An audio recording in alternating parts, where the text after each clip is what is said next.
الحمد لله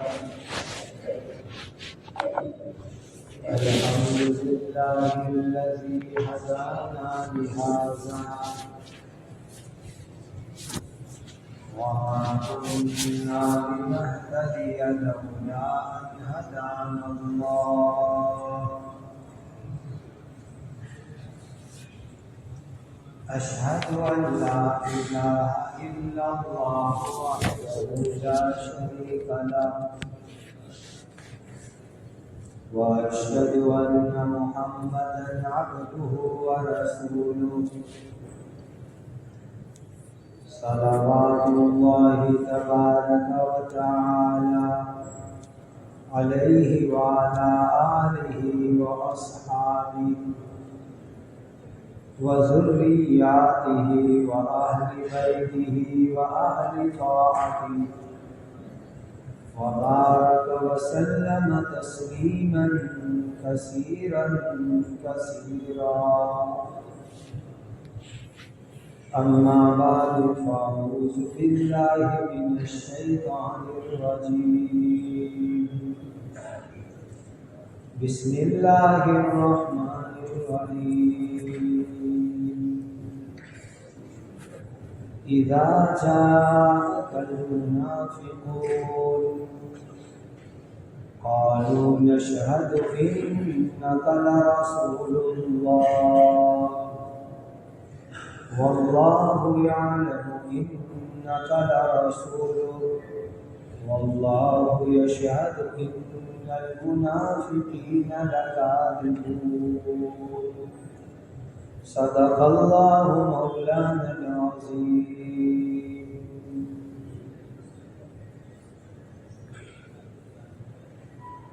اللہ تعالیٰ کے آخری نبی سچے نبی حضرت محمد الرسول اللہ صلی اللہ علیہ وسلم نے مدینہ منورہ ہجرت کے 5ویں سال میں دین کے دشمنوں کے ساتھ ایک غزوہ ہوا، ایک جنگ ہوئی، وار ہوئی، جس کا نام ہے غزوہ بنو المصطلق. اس کا دوسرا نام ہے غزوہ مریسی. اس میں 2 ایسے عجیب قصے پیش آئے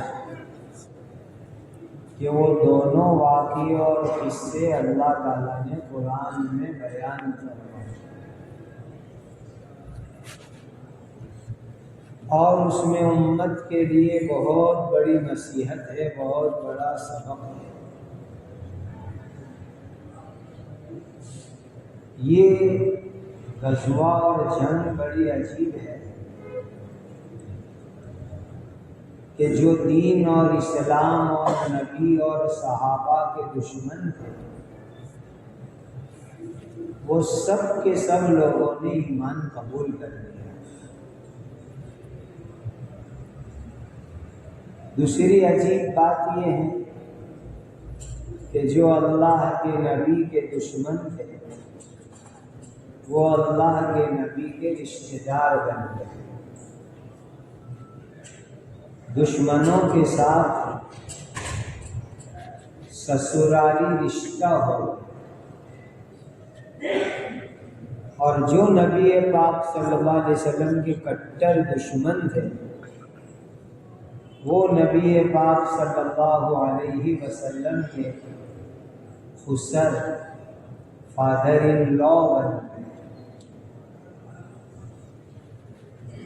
نبی کریم صلی اللہ علیہ وسلم کی جو شادیاں ہیں اس میں بڑی حکمت ہے. ایک حکمت تو یہ کہ حضور بیواؤں کو سہارا دیتے تھے. دوسری حکمت یہ ہوتی تھی کہ بڑے بادشاہ کی لڑکی ہو، بیوہ ہو، طلاق والی ہو تو اس کا احترام ہو جاتا ہے. چونکہ نبی سے بڑا بادشاہ کون ہو سکتا ہے؟ اور وہ لڑکی بھی کسی بڑے بادشاہ کی ہے، بڑے کنگ کی ہے، اور بیوہ ہوئی ہے، تو اللہ کے نبی صلی اللہ علیہ وسلم نے نکاح کر کے اس کا اکرام کیا۔ تیسری بات یہ بھی ہوئی کہ کوئی پریشان حال عورت، تو نبی کریم صلی اللہ علیہ وسلم نے نکاح کر کے اس کی پریشانی اور دکھ کو دور کیا۔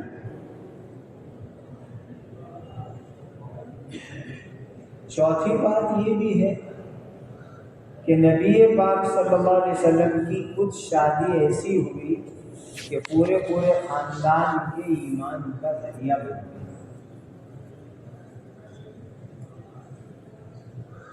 اور پورے قید میں رہنے والے، جیل میں رہنے والے خاندان کی آزادی کا ذریعہ بن گئی۔ اسی میں سے یہ واقعہ بھی ہے کہ ایک کنگ کی بیٹی جو بیوہ ہوئی تھی، وہ نبی پاک صلی اللہ علیہ وسلم کے پاس ہیلپ اور مدد کے لیے آئی، اور اللہ کے نبی نے اس کے ساتھ نکاح کیا، تو پورا دشمنوں کا خاندان ایمان لے آیا، اور پورا دشمنوں کا خاندان جو جیل میں تھا ان کو جیل سے چھٹکارا مل گیا۔ جب یہ غزوہ مکمل ہوا تو یہ مریسی نام کا ایک کنواں تھا، وہاں نبی کریم صلی اللہ علیہ وسلم اور صحابہ نے قیام کیا، اور جو مال ملا تھا اس کو صحابہ میں تقسیم کیا۔ یہ ایسا غزوہ تھا کہ اس میں منافق لوگ بھی آئے تھے،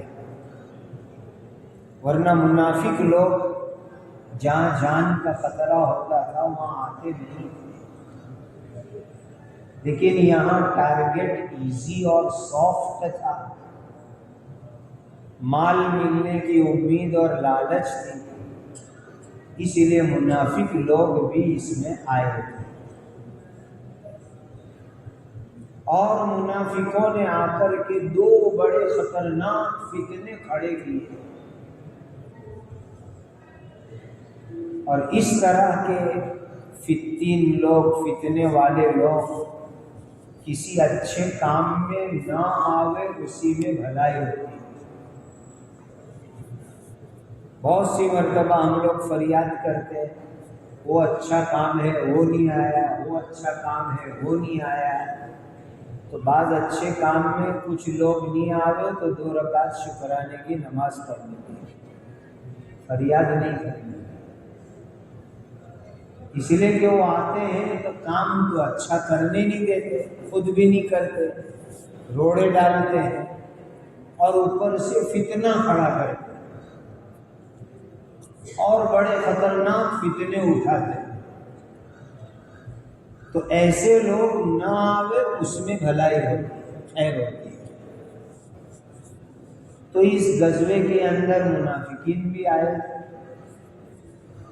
اللہ تعالیٰ نے خود قرآن میں ایک آیت میں فرمایا لَوْ كَانَ عَرَضًا قَرِيبًا وَسَفَرًا قَاصِدًا لَاتَّبَعُوكَ، سفر بالکل نزدیک کا، تقریباً 200 کلومیٹر ہے مدینہ پاک سے مریسی، اور دشمن بھی بہت مشکل نہیں تھا، مال ملنے کی بھی بڑی لالچ تھی، اسی لیے منافقین آ گئے، اور انہوں نے آ کر کے ایک خطرناک جھگڑا کھڑا کیا۔ یہ واقعہ حدیث میں بھی ہے، قرآن میں بھی ہے، ہم اس لیے سن رہے ہیں کہ اللہ تعالیٰ ایسے حالات سے ہماری سوسائٹی کی، ہمارے پورے سماج کی حفاظت کرنا ہے، اور وہ پوائنٹس میں آپ کے سامنے خاص طور پر ہائی لائٹ کرنا چاہتا ہوں کہ جس کی وجہ سے سوسائٹی میں، سماج میں، معاشرے میں کمیونٹی میں جھگڑے اور فتنے ہوتے ہیں، اور اس سے اپنے آپ کو اور کمیونٹی کو بچانے کی کتنی سخت ضرورت ہے۔ اندازہ لگاؤ یہ کتنا امپورٹنٹ قصہ ہوگا کہ اللہ نے قرآن میں بیان فرمایا۔ اب تھوڑا کر کے اسٹیپ بائی اسٹیپ ہم قصہ سنتے ہیں۔ وہاں جو کنواں تھا مریسیع کا، پانی بہت کم تھا، اس میں جنگ پوری ہو گئی، اللہ تعالیٰ نے مسلمانوں کو فتح اور کامیابی عطا فرمائی۔ نبی کریم صلی اللہ علیہ وسلم، صحابہ کرام کامیاب ہو گئے، تو منافقین کو بہت تکلیف ہونے لگی کہ یہ مسلمان کیوں جیت گئے۔ مسلمان خوش ہو رہے تھے، اللہ کا شکر ادا کر رہے تھے، اور منافق لوگوں کو پیٹ میں درد اور دکھاوا ہو رہا۔ بس یہ چیز اللہ ہماری حفاظت فرما، ہمیشہ حفاظت فرما۔ کوئی بھی ہمارا مسلمان بھائی ترقی کرے، پرگتی کرے، آگے بڑھتا ہو، تو اس کی وجہ سے ہمیں تکلیف نہیں ہونی چاہیے۔ آج یہ مزاج بنا ہوا ہے لوگوں کا، کوئی مسلمان دین میں، دنیا میں آگے بڑھتا ہے، ترقی کرتا ہے، پروگریس ہوتا ہے، تو دوسروں کو اتنی جلن، جیلسی، حسد، تکلیف ہوتی ہے کہ کیسے اس کو کھینچ کے نیچے گراؤ، اسی کی فکر میں لوگ لگے رہتے ہیں،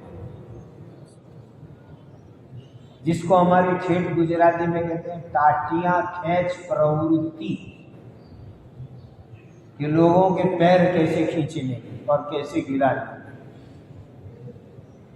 ایسے مزاج سے، ایسی سوچ سے، ایسی تھنکنگ سے اللہ تعالی ہمیں توبہ کرنے کی توفیق عطا فرمائے۔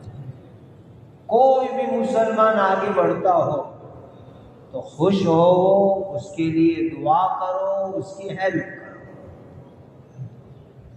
اور یہ نہیں کر سکتے تو کم سے کم اس کو نیچے گرانے کی فکر مت کرو، کم سے کم اتنا تو کرو کہ وہ نیچے نہ گرے، انجرڈ نہ ہو جائے، برباد نہ ہو جائے۔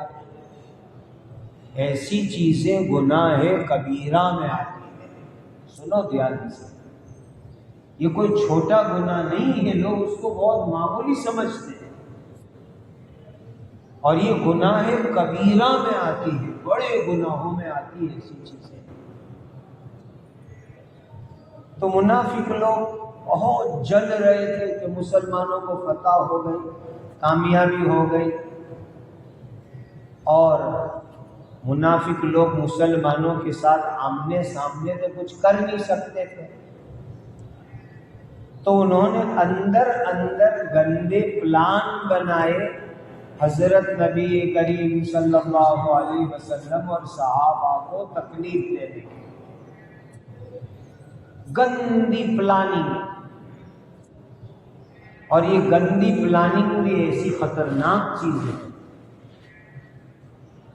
کہ ایک شیطانی کام ہے۔ لیکن ایک بات ہمیشہ یاد رکھنا، ہم بہت سی مرتبہ سوچتے ہیں کہ کسی کے خلاف ہم غلط پلاننگ کریں، گندی پلاننگ کریں اور ہم کامیاب ہو جائیں۔ اللہ کی بات سنو، وَلَا يَحِيقُ الْمَكْرُ السَّيِّئُ إِلَّا بِأَهْلِهِ۔ اللہ قرآن میں فرماتے ہیں کہ اگر تم نے کسی کے خلاف غلط گندی پلاننگ کی تو پلاننگ کرنے والے پر ہی وہ آئے گی۔ تم یہ سمجھتے ہو کہ ہم دوسرے کو غلط پلاننگ کر کے پھنسا دیں گے، اس کو برباد کر دیں گے، اس کو تباہ کر دیں گے، لیکن اللہ قرآن میں یہ فرماتے ہیں وَلَا يَحِيقُ الْمَكْرُ السَّيِّئُ إِلَّا بِأَهْلِهِ۔ جو بھی غلط پلان کرے گا، غلط اسکیم کرے گا کسی کو پھنسانے کی، تو وہ خود اس میں پھنسے گا۔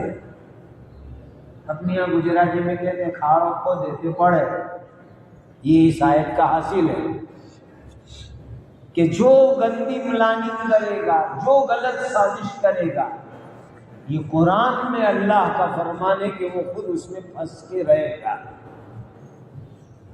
اب ہوا یہ کہ وہاں جو کنواں تھا وہاں پانی بھرنے کی بات تھی، اسی لیے اللہ سے دعا بھی کرو اور اپنی زندگی کو ایسی بناؤ کہ کسی مسلمان کے لیے، کسی انسان کے لیے ہمیں غلط پلاننگ نہیں کرنی، کسی کو پھنسانے کے چکر میں نہیں پڑنے کا۔ اللہ کے ساتھ اپنا معاملہ ایک دم صاف رکھو اور مسلمانوں کے ساتھ بھی اپنا معاملہ صاف رکھو۔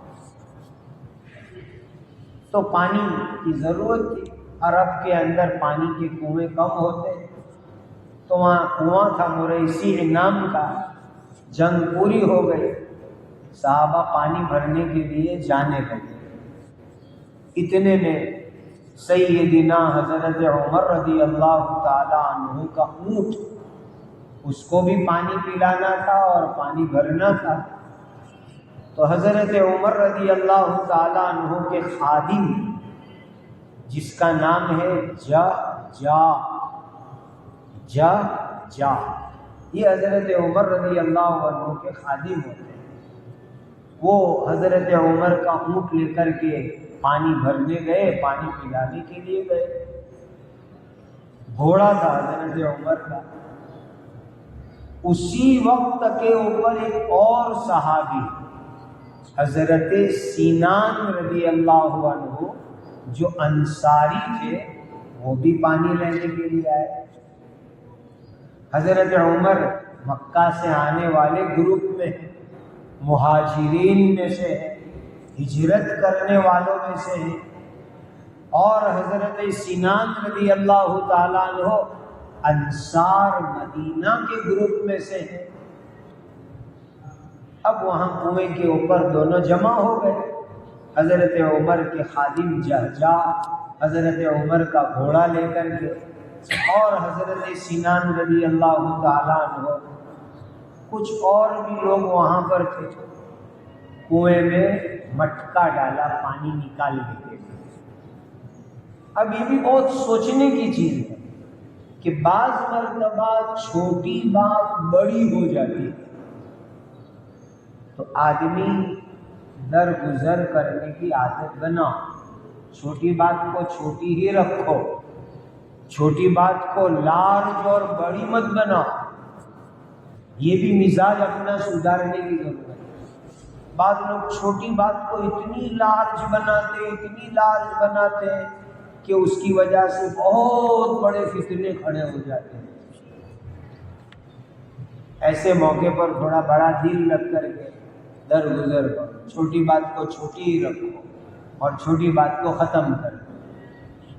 حضرت عمر رضی اللہ عنہ کا جو خادم گھوڑا لے کر کے جہجا گیا، ان کا پانی کا مٹکا اور حضرت سینان رضی اللہ تعالیٰ عنہ کا پانی کا مٹکا بالکل سیم مٹکا تھا۔ ایسا ہی ہوا جیسے کہ نئی چپل دو آدمی پہن کے آئے اور دونوں کی چپل ایک دم سیم، ایک دم نئی، تو اس نے اس کی پہن لی، اس نے اس کی پہن لی، تو سوری میں نے تمہاری چپل پہن لو، یہ تمہاری، ایک آدھ نمبر کا آدھے نمبر کا فرق ہے، بدل ڈالنے کی سوری کی۔ اب یہ تھوڑا کہ میں رمضان میں روزہ لگا رہی میں چپل کے نام میں بھائی چڑھا رہا، دیکھو میری چپل پہن کے تو چلا گیا تھا، ظہر میں ہوئی چپل کی بات اور عصر کے اندر مسجد میں جنگ ہو گئی۔ یہ مزاج اچھا نہیں، غلط طریقہ ہے، یہ شیطانی بات۔ چپل کی بات، چھوٹی سی بات، اس کو چپل میں نمٹا دو، ختم کر دو بات کو۔ میں مسجد میں بیٹھا ہوں، ایک جگہ کے اوپر چپل کے جھگڑے کے اندر آمنے سامنے دو نئی مسجد بنی، اللہ کو گواہ رکھے تھے، چپل کا جھگڑا ہو۔ تو دونوں میں ایسا جھگڑا ہو گیا کہ اس نے کہا کہ میں آج سے تیری مسجد میں نماز پڑھنے نہیں آؤں گا۔ تیری کا مطلب جس مسجد کی کمیٹی میں وہ تھے، مالک کوئی نہیں مسجد کا، جس کے ساتھ جھگڑا ہوا وہ ایک مسجد کے کمیٹی ممبر، تو کہا آج سے تیری مسجد میں نماز پڑھنے نہیں آؤں گا۔ تو کہاں نماز پڑھیں گے؟ اس نے تاتکالک میں بھی نئی مسجد بنا سکتا ہوں، ضرورت نہیں ہے پھر بھی، اور سامنے دوسری مسجد بنائی۔ چپل کے جھگڑے میں، روزے کے ساتھ رمضان میں اللہ کے گھر میں بیٹھ کے کہہ رہا، صرف چپل کے جھگڑے۔ مسلمانوں کو بہت سوچنے کی ضرورت ہے کہ رائے کو رائے ہی رہنے دو، رائے کو پہاڑ مت بنا۔ اب دونوں کے مٹکے سیم سیم، اور دونوں نے پانی کے لیے جو ہے اندر ڈالا۔ اب پانی کم تھا تو تھوڑا تھوڑا پانی بھرتا تھا، تو اوپر جب مٹکا آیا پانی بھر کر کے، تو جہجہ مہاجرین کی پارٹی میں سے حضرت عمر رضی اللہ عنہ کے خادم ہیں، ان کو ایسا لگا کہ یہ میرا مٹکا بھر کے آ گیا، حالانکہ وہ حضرت سنان رضی اللہ عنہ کا مٹکا تھا۔ تو انہوں نے کہا کہ لاؤ یہ میرا مٹکا۔ حضرت سنان کہنے لگے میرا مٹکا۔ یہاں رک کر کے ایک بات اچھی طرح دماغ میں بٹھا لو، حضرت نبی پاک صلی اللہ علیہ وسلم کے صحابہ کرام رضوان اللہ علیہ مجمعین کی محبت عقیدت اللہ ہمیشہ ہمارے دل دماغ میں باقی رکھے، ایک گھاس جتنی بھی اس میں کمی نہ ہو۔ صحابہ تو قیامت تک آنے والی امت کے لیے ایک لیسن تھے، پریکٹیکلی لیسن، سبق تھے۔ اس لیے ایسی چھوٹی چھوٹی غلطی ہوئی ان سے، تاکہ قیامت تک آنے والی امت کو ایک لیسن اور سبق مل جائے۔ اس کی وجہ سے صحابہ کی محبت عقیدت عظمت میں ذرہ برابر بھی ہمارے دل میں کمی اللہ نہ لاوے۔ تو اب دونوں میں تھوڑی ذرا گرما گرمی ہو گئی، وہ کہتے ہیں میرا مٹکا، وہ کہتے ہیں میرا مٹکا۔ اور بعض لوگ ایکسپرٹ ہوتے ہیں کہ سیم چیز بدلنے جاوے تو کوئی چھوٹی سی نشانی رکھ دیتے ہیں۔ تو صرف مٹکا سیم تھا پانی کا، اس میں تھوڑی سی گرما گرمی ہو گئی۔ یہ جہجہ مہاجرین کی جماعت میں سے، حضرت سنان رضی اللہ تعالیٰ عنہ انصاریوں کی جماعت میں سے، اور اسی کے اندر یہ ہو گیا کہ حضرت جہجہ نے حضرت سنان رضی اللہ عنہ کو ایک لگا دیا، ایک مکہ مار دیا۔ ایسے بھی مہاجرین بہت مضبوط تھے، مکہ والے طاقت میں۔ تو حضرت جہجہ نے حضرت سنان رضی اللہ عنہ کو ایک مار دیا، کپا ڈھیک مار دیا، جس کی وجہ سے کچھ چھوٹا چھوٹے خون کے قطرے بھی نکلنے لگے ان کو۔ اب جو خون نکلا ان کو، تو انہوں نے، فطرت ہے، نیچر ہے انسان کا، ہیلپ اور مدد کے لیے آواز لگاتا ہے آدمی۔ تو حضرت سنان رضی اللہ تعالیٰ عنہ چونکہ انصاری گروپ سے تھے، اسی لیے انہوں نے آواز لگائی، یا للانصار، اے انصاری گروپ والوں میری مدد کرو، میری ہیلپ کرو۔ خون نکل رہا تھا، ہیلپ کی ضرورت تھی، تو انصاری لوگ سب دوڑ کے آئے ان کی ہیلپ کرنے، مدد کرنے، ٹریٹمنٹ کرنے، فرسٹ ایڈ کے لیے سب دوڑ کے آنے لگے۔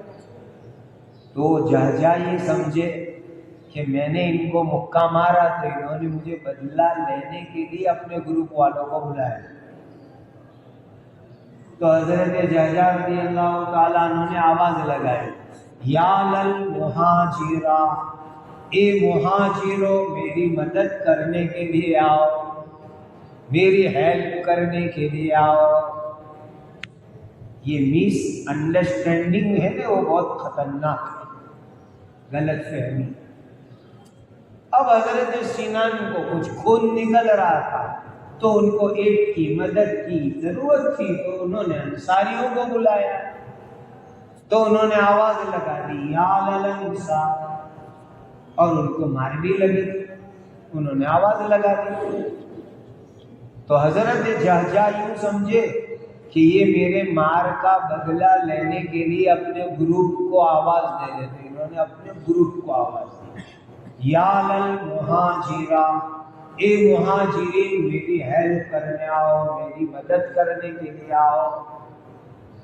اب مہاجرین صحابہ بھی آ گئے، انصاری صحابہ بھی آ گئے، اور وہاں ایسی بھیڑ ہو گئی اور بالکل تیاری ہو گئی کہ ابھی لڑائی دونوں میں چالو ہو جائے، ایک دم تیاری کہ لڑائی شروع ہو جائے، ایسے حالات ہو گئے۔ لیکن اللہ سبحانہ و تعالیٰ نے اپنے کرم اور فضل سے حفاظت فرمائی۔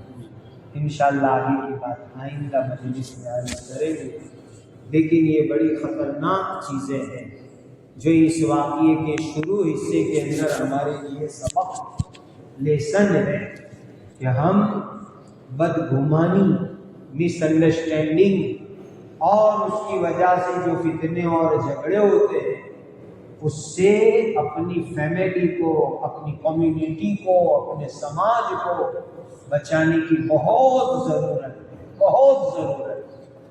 جہاں بھی مس انڈرسٹینڈنگ ہوتی ہو خود جا کے ملاقات کر لو اور پوچھ لو بھائی بات کیا ہے، دل صاف کر دو تاکہ جھگڑا آگے بڑھنے نہ پاؤ، اور چھوٹی بات کو چھوٹی ہی رہنے دو۔ بعض مرتبہ بچوں کی لڑائی بہت بڑی ہو جاتی ہے۔ میں کہیں بیان کرنے گیا ہوا تھا، ابھی شعبان ہی کی شروع کی بات ہے، تو رات 1-1:30 تقریباً 2-2:30 بجے میں ریٹرن ہوا، تو ایک جگہ بستی میں ٹن مارا تو کئی مسلمان رات کو جمع 200-300 آدمی، تو میں نے انا للہ و انا الیہ راجعون بولے کہ رات 2-2:30 بجے 300-400 آدمی جمع ہو گئے تو کسی کا انتقال ہو گیا ہو، وہی ہو گئے۔ پھر میں نے گاڑی آگے جا کر کے محلے کے ایک ذمہ دار کو فون کیا، بھائی کس کا انتقال ہے؟ تو کہا مفتی صاحب آپ گھر جا کے سو جاؤ دعا کر کے، وہ 2 بچوں کی لڑائی میں بڑوں میں لڑائی ہو گئی، نہیں یہ 2:30-3 بج گئے رات، یہ سب جمع ہے 2 بچوں کی لڑائی، یہ بال یہاں گیا، یہ بال وہاں گیا، کھیل رہے تھے رات مغرب بعد عشاء کا، اور اس میں اتنا بڑا جھگڑا ہو گیا۔ تو یہ ہے مسلمانوں کو سوچنے کے پوائنٹ کہ معمولی بچوں کے جھگڑے کے اندر ہم بڑی لڑائی کھڑی کر دیتے ہیں۔ اس سے اللہ تعالیٰ ہمارے معاشرے کی، ہماری سوسائٹی کی، ہمارے سماج کی حفاظت فرمائے۔ یہ بڑا قیمتی قصہ ہے جو اللہ تعالیٰ نے قرآن میں بیان فرمایا، حدیث میں بھی آیا۔ اللہ تعالیٰ اس قصے کی برکتوں سے ہم سب کو مالا مال فرماوے، اور فتنوں سے، مکر سے، مکاروں سے اللہ ہماری اور پوری امت کی حفاظت فرمائے۔ وآخر دعوانا الحمدللہ رب العالمین۔ سبحان ربک رب العزۃ عما یصفون وسلام علی المرسلین والحمد للہ رب العالمین۔